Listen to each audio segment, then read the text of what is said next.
제가 처음에 사실 변호사 업무를 시작했을 때는 그렇게 수요가 많지 않았었는데 지금 10년째 일을 하고 있으면서 제가 느끼는 바로는 한국인 변호사에 대한 수요도 굉장히 많이 늘어나고 있는 추세라고 말씀을 드릴 수 있겠고요. 특히 소송 쪽에서는 한국인 변호사님들께서 많이 없으셔서 조금 더 많이 생기셨으면 하는 바람이 사실 있습니다.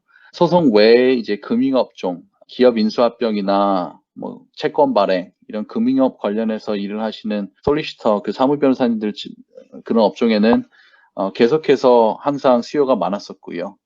영국 로펌이나 미국 로펌 아니면은 로컬 로펌까지 한국어를 하실 수 있는 한국 변호사분들에 대한 수요도 현재까지도 아직 많이 있는 상황입니다.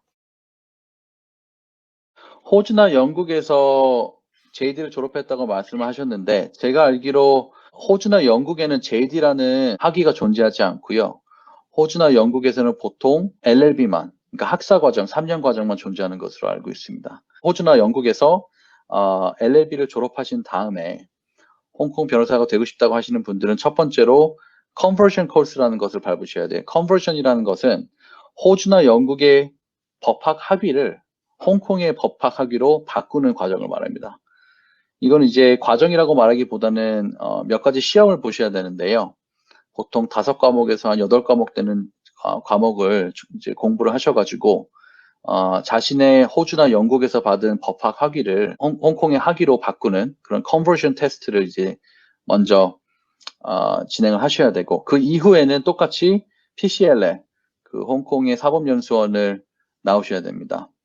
전반적인 취업 전망에 대해서 말씀을 드리자면 홍콩이나 영국, 호주 모두 아까 말씀드렸지만 같은 보통법 체계에 있는 나라들로서 졸업 후에 취업 같은 경우는 사실 개인의 역량에 따라서 갈라지게 되고 호주나 영국에서 온다라고 해서 홍콩에서 졸업한 학생들에 비해서 받는 어떠한 부정적인 영향이라든지 디스어드반티지는 없다고 말씀드릴 수 있겠습니다. LPC라는 것은 무엇이냐면은 JD가 아니고 이제 영국 같은 경우에는 이제 학사 과정을 마치신 분들, 그러니까 법학이 아니라 뭐 경제학이라든지 뭐 정치학이라든지 이런 다른 과목에서 학사를 마치신 분들이 1년 코스로 그 하시는 LPC라는 게 있어요. Legal Practice 코스라고 있는데 이건 영국에만 있는 것이고요. 영국에서 이 LPC를 하신 분들은 영국에서 법학 학위를 받으신 걸로 인정이 됩니다. 그 다음에 이제 말씀하신 것처럼 홍콩에 이제 PCLL 사법연수원으로 바로 진학을 하셔가지고 기본적으로 홍콩에서 변호사 활동을 하실 수 있는 준비 과정을 진행하실 수 있겠고요. 홍콩 변호사 자격증이랑 싱가포르 변호사 자격증은 엄연히 다른 나라의 다른 변호사 자격증이고요. 만약에 홍콩에서 법 공부를 하셨다라고 하면은 똑같이 싱가포르에 가셔서 컨버션 테스트를 아마 보셔야 될 거예요. 그래서 싱가포르에서 이제 주최하고 있는 싱가포르 변협에서 주최하고 있는 컨버션 테스트, 컨버션 코스를 하셔가지고 자신의 홍콩 법학 학위를 싱가포르의 법학 학위로 바꾸시는 작업을 하셔야 되고요. 그러므로 인해서 이제 싱가포르에서 변호사로서 활동을 할 수 있는 자격이 주어진다면 이제 그 싱가포르 내에서 이제 또 나름 이제 그쪽에서 진행하고 있는 변호사 양성 과정을 통해서 싱가포르 변호사가 되시면 될 것 같습니다. 이런 코로나 사태로 인해서 보통 학점이 GPA로 나눠지잖아요. 0점에서 최대 이제 4점까지 나오게 되는데 점수대로 이제 나가지 않고 그냥 단순하게 패스 또는 페일로 이렇게 나눠지게 된다라고 하면은 제가 생각하기에 가장 큰 문제점이라고 하면은 그 학생, 그 법학생, 그 졸업생의 진짜 실력이 무엇인지를 가늠하기 어려울 것 같아요.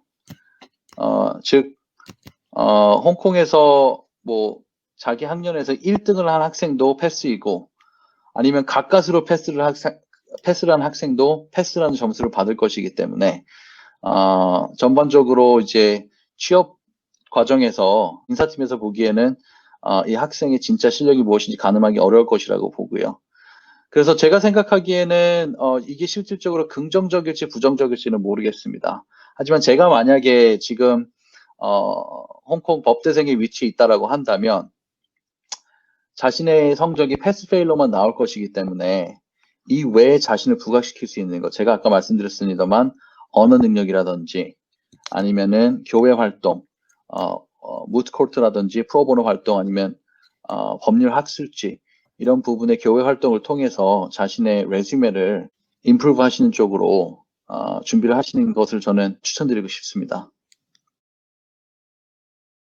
개인적으로 힘든 적이 있었다라고 한다면, 처음 변호사로서 활동을 하면서, 사무 변호사가 되었었는데, 그 당시 이제 금융업 쪽에 종사를 하면서 뭐 M&A라든지 채권 발행을 한 경험이 있었는데, 그 당시에 사실 저는 개인적으로 그 일이 저한테 적성에 안 맞았어요.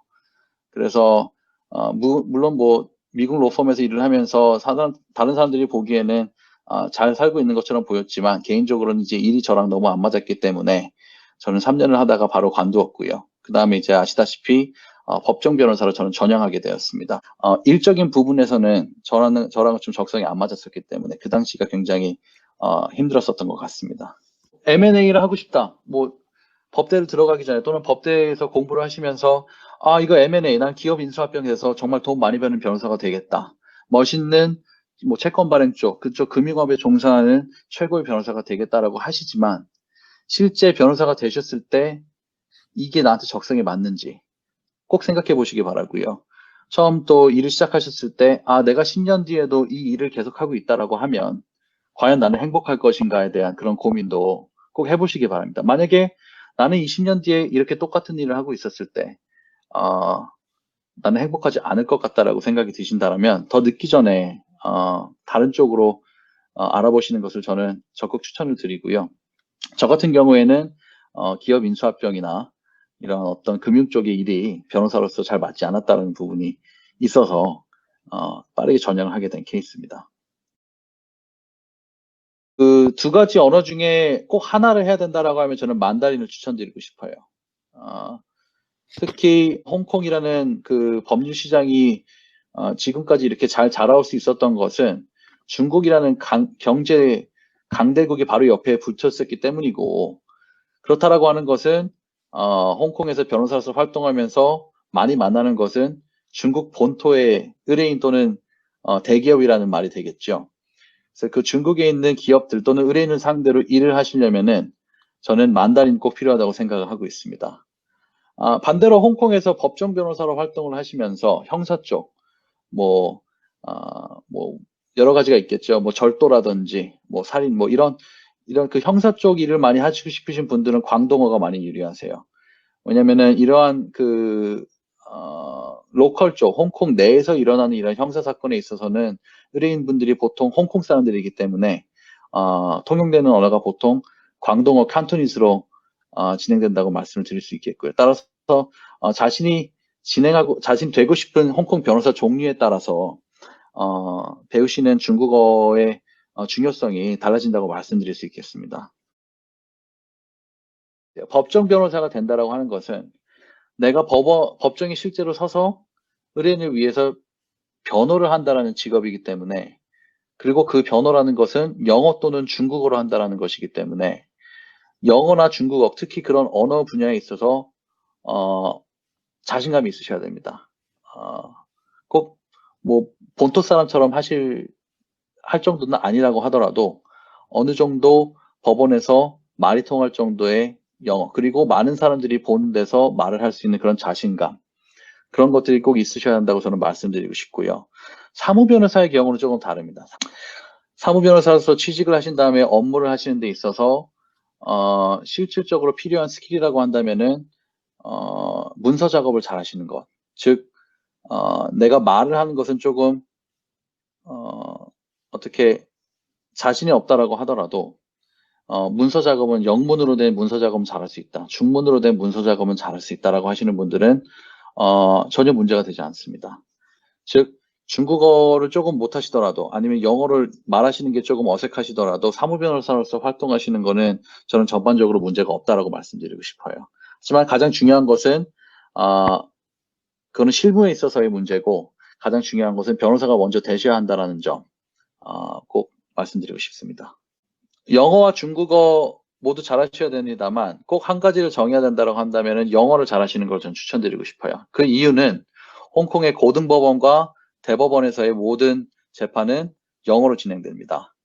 다시 말씀드리겠습니다. 고등법원과 대법원에서의 재판은 영어로 진행되고 있고요. 그리고 그 최하위 법원, 마지스트리트라고 아까 말씀드렸죠. 최하위 법원과 지방법원에서는 영어와 중국어 모두 사용되고 있습니다.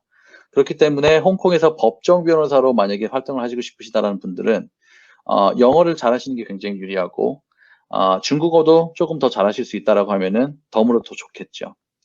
반대로 홍콩 변호사로서 거기서 또 사무 변호사가 되신다라고 한다라고 하면 저는 영어보다는 중국어를 더 잘하시라고 말씀드리고 싶어요. 이는 아까도 말씀드렸지만 실질적으로 다루시는 업무에서 중국어가 많이 사용될 가능성이 높고 또 사무 변호사라는 직업의 특성상 법정에 서서 말을 하는 직업이 통상적으로 말을 많이 하는 직업은 아니기 때문에 문서 작성이나 이런 데 있어서 그런 것을 잘하는 스킬이 있으면 좋은 것이지 꼭 그 말을 하는 데서 유창하실 필요는 없을 것 같습니다. 홍콩에서 변호사를 활동하는 데 있어서 가장 좋은 것은 무엇보다 사법부의 그 퀄리티인 것 같아요.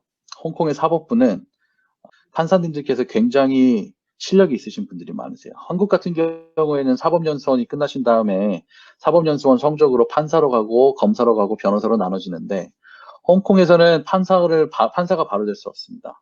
홍콩에서 PCLA 사법연수원이 끝나고 갈 수 있는 길은 단 두 가지예요. 검사 또는 변호사. 그리고 그 변호사는 법정 변호사, 사무 변호사로 나눠진다고 말씀을 드렸고요. 하죠. 그러면 홍콩에서 그러면은 판사가 어떻게 됐느냐? 홍콩에서 판사가 되기 위해서는 변호사나 검사로서 다년간의 경험을 쌓아야 됩니다. 즉, 홍콩에서 판사가 된다는 것은 이미 변호사로서 수많은 경험을 쌓은 사람들만 된다는 말씀을 드릴 수 있겠고요. 그래서 제가 생각하기에 홍콩에서 변호사로 활동하는 데 있어서 제가 자부하는 부분, 그리고 또 제가 좋다라고 생각하는 부분은 홍콩의 판사님들의 어떠한 그런 퀄리티라든지 실력 이런 부분에 있어서 저는 굉장히 그런 부분이 이제 홍콩 전반적인 법조계에 있어서 장점이라고 생각을 하고 있고요.